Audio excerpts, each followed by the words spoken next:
Good afternoon. My name is Odie Hawkins, and we're doing Moments in Time this afternoon, rather than wait for this evening. And I'll get right at it, because today is Tuesday. I know everyone is in a hurry to get to Wednesday. So, here we go.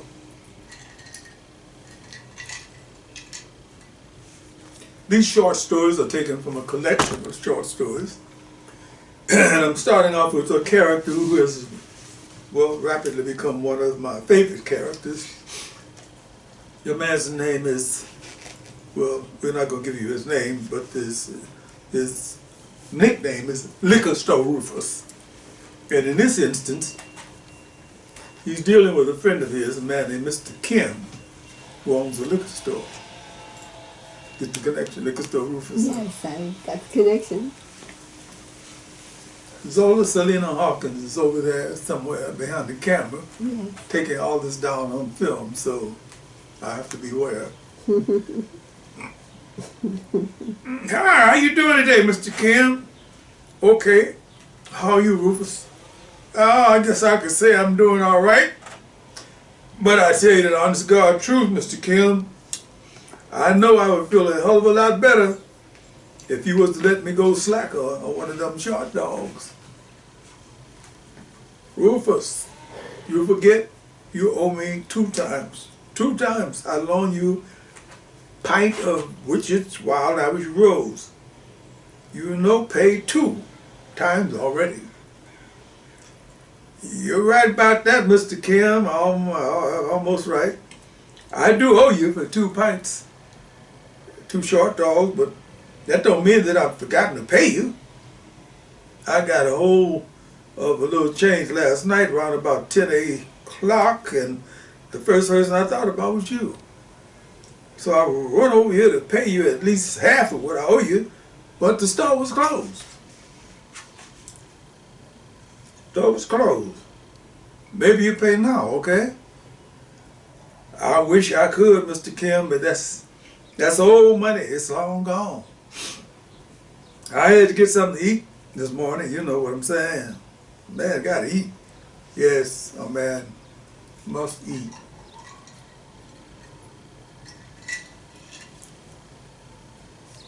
I was hungry like I saw a lot of people in Korea, where I was fighting in the army over there. Rufus, please. No Korea story, okay? Oh, no, I ain't gonna try to weigh out talking about what the 3rd Division did to help free Seoul, Korea, from the communists way back in the 50s.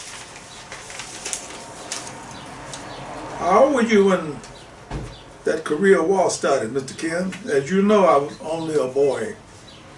Me too, but 17 years old, but I looked older because of that hard life I had spent deep in the ghetto. Oh, Rufus. I think a lot about the time I spent in Korea. Seemed like it was freezing cold most of the time, especially in the wintertime. Korea have mountains cold in the winter. That's what I said. But the people are warm and friendly.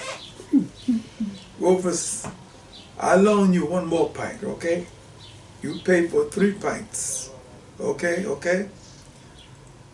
No problem, Mr. Kim. No problem at all. I should be getting this check tomorrow, or the next day for sure. I'll run over here and pay you as soon as I get it. Don't forget, okay? I won't forget. And as they say in Korea, 감사합니다. Let me repeat that, Mr. Kim. 감사합니다.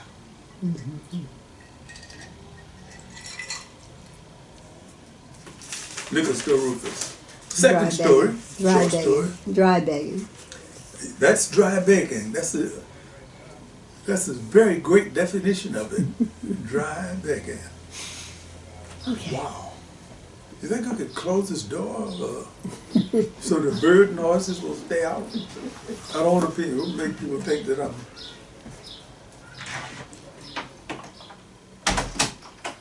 Is that better? Yes, that's why my robe on is cold. Oh. Okay. This is a story called The Village Where Everybody Became Left-Handed. Are you familiar with it? No, you don't know this one. Prologue, July 2nd, 2022. I just kept waking up, going back to sleep, dreaming on a new short story each time I drifted back into sleep. After the 7th short story was dreamed up, I decided to ask the Great Spirit a question. Yo, Great Spirit, what's going on here? He was rushing past, busy as usual, but he paused to say, damn if I know, you're the one who's doing the dreaming, you tell me what's happening. I made an effort to tell him what was happening. That's how the village where everybody became left-handed came about. In Bambara philosophy, we believe that everything that happens in our lives is influenced by past events and actions. This is a Jali, or when they call him a griot, speaks. A Jali speaks. This story was passed down to me by the oldest men. It predates the Islamic invasion and the European invasion of our precious Mali. It is the true story of how the people in the village of Oumou, right here in southern Mali, became left-handed. This is the way it happened. The village of Oumou is located deep in the throat of Wasulu, as everybody knows. And in the time before it was overwhelmed by the Islamic enslaver forces, and later the Christian enslaver forces, it was ruled by the Sangari clan. The Sangari clan was known to be kind, to be generous, to be beautiful with the people of Oumou. The head of the Sangari clan at this time was a man named Baba Diop Touré. He was well loved and deeply respected by the people of Oumou and the surrounding areas. Baba was a young man of 30, married to 2 beautiful sisters, Anye and Nibife. That is, oh my love and I love you. Nibife. He had his first child, a boy named Amadou. A year later, Sister Nibife gave birth to a girl named Alima. All the people of Oumou celebrated the birth of these children with songs of joy and great feasts. Baba and his wives, Indie and Nibife, were very happy, but they couldn't help but note that the 2 children were using their left hands to do things. Baba and his wives took careful notice of what was happening with their children. They thought and hoped that the children would eventually become normal, switch to being right-handed. Now, what we have to understand is this. Before the Islamic forces began to shape our lives, there was no good or bad about using either hand to do whatever had to be done. But gradually, as the Islamic power became stronger, we were being forced to think of the right as being the good hand and the left hand, the bad hand. As you can well imagine, Baba Diop Touré and his wife, India and Nibafit, were being pressured to turn their left-handed children into right-handed people. The greatest pressure came from the Islamic religious authorities who were tightening their grip on the infidel population. There was a time when they first arrived, when they had suggested how some things should be done. Now, more and more, they were insisting that everything should be done their way. Baba Diop Touré and his wives were facing a serious problem. Their children were 5 years old, cheerful, happy little ones who just happened to be left-handed. The Islamic religious authorities had served notice that they would not allow Baba Diop Touré and the Sangari clan to remain in power if the problem was not resolved as soon as possible. Baba had meetings with the wisest men and women of Oumou. How can I make two babies understand that they should not use their left hand to do right-handed things and vice versa? A number of suggestions were made and rejected. No, we will not tie our children's left hand behind their backs. The captain of the religious authorities gave Baba and his wife 90 days to solve the problem.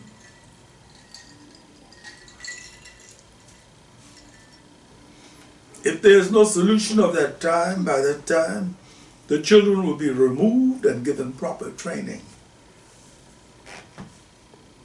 The situation was desperate. Baba and his wives, Aziye and Nibefe, spent hours exchanging ideas and thoughts about what they could do. They did not want their children to be taken away from them. After many hours, Nibefe spoke as though she was in a trance. I want to know if you, my husband, and you, first wife, think that the people of Oumou would be willing to give up their right hands for us, for the Sangare clan, for us to continue to be the rulers of Oumou. They stared at Nibefe, gradually realizing what she was suggesting. Baba felt it was absolutely necessary to be perfectly clear about what his second wife was getting at. Nibefe, are you saying that you think we should ask the people of Oumou to become left-handed? To deny the religious authorities the right to decide which hand is the right one and which is not? Yes. Yes, my husband. If the people believe in us, in the way we have ruled, how we have served the people, I feel that they would be willing to support us, to deny the religious authorities the right to take our children away because they are left-handed. How can we find out if the people of Oumou are willing to support us? First wife asked. Just the same way we've asked their support, their opinions about other things, by voting. 2 days later, the village of Oumou and the surrounding villages in southern Mali were festooned with posters. The posters explained in simple language what the ruler of Oumou and the Sangare clan wanted the people to do. The people who were not in love with the religious authorities responded to Baba Diop Touré's request to become left-handed with great passion. Vote. Thousands responded positively to the Sangare clan for a left-handed referendum. The religious authorities were pissed off and stymied. What can we do about this rebellion? They lamented to each other. Well, it would be a mistake on our part to try to force the people to do something that they have voted against, that they do not want to do. So, that's where they left it. That's where they backed off. Truth be told, the number of people who voted for the left-handed bill, as they called it, continued to use their right hands most of the time. But they made a point by organizing, by voting, by showing the will of the majority. They remained in control of their right to be left-handed, if that is what they wanted to be. So that's what happened to those who lived in the village where everybody became left-handed. Okay, I'm going to end this rapidly with another story about some people who had some issues. Not quite the same issue as the one I just got through discussing. So good to have something to soothe your throat. Yeah, of course. And warm water. Warm ice. Warm ice,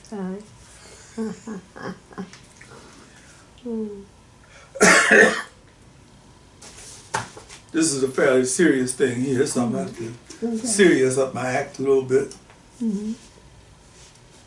This is called An Ex-Black for Trump. There was a time after my defection when I used to cry when I saw the brothers and sisters lined up behind Trump, like a row of black beans, wearing their snow white t-shirts with this large jet black brand across their chest. Blacks for Trump at his rallies. Blacks for Trump made it seem as though it had been found in a jungle clearing somewhere, given these t-shirts with the black brand on them, and led to the latest rally by a bunch of Trump evangelicals. How often did I sit in front of the TV studying the body language of the white folks? No whites for Trump on their chests, as the trumped up crowds were led through various chants, shouts, groans, moans, whatever the moment called for. The white folks sitting behind, in front of, and to either side of the blacks for Trump usually ignored them. They ignored the blacks, looking as though they could see through them, or if they paid them any attention at all, their glances were so patronizing, so disdainful. You could read their thoughts 1,000 miles away. Who? How did you people get in here? What the hell are you people doing here? Early on, I noticed that the blacks for Trump were, like me, dark-skinned. Easy to understand that. The people in charge didn't want to have anybody mistake the blacks for any other race other than blacks. No mulattoes, no quadroons, no octoroons. Okay.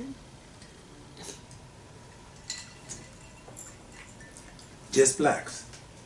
I never paid much attention to the patronizing, disdainful expressions of the white folks around me when I sat in the black for Trump row. But I could tell from the oily glazes on the faces of the blacks that they didn't feel completely at ease, surrounded by hordes of people who would have turned on them and stomped them to death if they were given the word. I was absolutely certain of that feeling, after I watched and listened to the January 6th people scream, "Hang Mike Pence! Hang Mike Pence! Hang Mike Pence!" If they were already willing to hang the Vice President of the United States, a white guy, well, it wasn't hard to imagine that what they would do with a black man or a black woman, if that was what the program called for. I think this is as good a place as any to get to a couple things to identify myself in a manner of speaking. I've never been a herd animal, one of those people who did whatever everybody else did. I take pride in saying that I've always been the kind of person who had his own opinions about things, social or otherwise. When Trump came along, I agreed with him when he asked the rhetorical question, "What do you have to lose?" I gave that question a lot of thought. I had watched the Democrats take African Americans for granted for a long time. So I thought, why not take a chance on the new guy for a shot? Why not take a chance on this Republican Party? After all, it's the party of Lincoln, right? Right? Right. Right? Right. Right. Mm-hmm. I took a lot of grief from some of my closest friends. Come on, Clarence. You can't be serious about jumping into that circle. This guy's a racist, narcissist, asshole, beast monster, and his white followers are just as bad. Clarence, my brother, this is no longer a political party. It's become a cult. Can't you see that?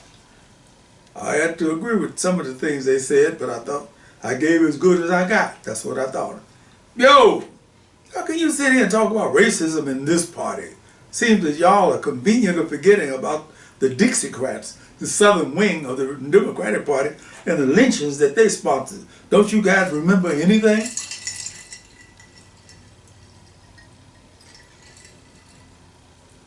I have to be honest and admit that I really felt bad when Zoe broke off our engagement. Clarence, are you out of your cotton picking mind? What would make you think I would marry a brother who was running around with a red baseball cap on his black head with "Make America Great Again" on it? Mm-hmm. Great again? The country that tried to kill all of the native people they could find? Mm-hmm. Enslaved our ancestors? and done so much other sneaky shit in so many parts of the world, it would take a grocery list, a year, to describe all of the dirt our country has done. Great again, my ass. Like I said, I really felt bad about Zoe breaking off our engagement. But I felt I had a moral right to be for the candidate I wanted to vote for, no matter what anybody thought. Yeah, that's what I thought. And lo and behold, our man won the election. Hard to describe my feeling. The white people looked at me real funny when I shouted, "Trump won! Our man won!" And the brothers and sisters shook their heads and did an emotional swan dive for me. Clarence feels like he's in heaven. I think he has lost his mind. Our man had beaten the witch. Our man was in the power seat, the White House. And since I had been a prominent black man's shaker, the high power guys dialed me. Clarence, we think we can find a higher place for you. Just be patient. Be patient? Well, why not? I had waited a long time for the Democratic people to ask me to dance. I was waiting patiently until Charles, what's his name, came up with this Blacks for Trump thing. Blacks for Trump. I wasn't comfortable with that from the beginning. Charlie, why not African American for Trump? Get back to you on that, Clarence, get back to you on that. A day later, what's his name got back to me. They think it's too long and sounds too militant. Who is they, Charlie? Well, let's just say me, okay? Me. Or a little later. I stuck it out. Don't ask me why. I grew up stubborn. I stuck it out for the whole 4 years of the craziness. I felt I had no choice. I had made my bed and I felt I had to sleep in it. The poop hit the fan when our leader lost the re-election bid to Biden. It was rigged. It was rigged. After hearing that over and over, I knew that my time in the GOP was slipping to the end. But before I had completely convinced myself to break free from the Trump circle, Charlie, the chairman, called me in again. Look, Carnes, he wants you to get out there and convince the blacks that the election was rigged. Okay, got that? Rigged. All the evidence shows that the election was not rigged. The election was rigged, and they must be convinced of that. Have you ever tried to convince a skeptical African-American audience that what they know is not true? No, I haven't, but you will. I deferred thereafter, as they say in legal terms. That was the end of my effort to try to be a Republican. I realized I couldn't be a trumpeter and a Republican at the same time. An interesting thing happened to me after my defection. I couldn't count the number of white Republicans who had defected from the party because of Trump's lies, his mob boss ways, his attitudes, his narcissistic tendencies. A fair number of the white defectors were invited to give testimonials, book deals, TV shots, etc., etc., etc. But I can't think of more than one. Michael Steele, ex-RNC, who was ever treated in the same way. I was pretty high up on the party ladder, but after my defection, no one paid me much attention. Makes me feel like one of those blacks for Trump. And sadly, that's the way that story ends. Oh. I hope you've enjoyed being with me this afternoon. So we have. With the two of us, with Zola, Salena-Hawkins, and me, giving you moments in time on this lovely day. Yes, your website is www.odiehawkins.com. If you like this video, please subscribe to our channel because it's quite ubiquitous. And so with that, let us say this. And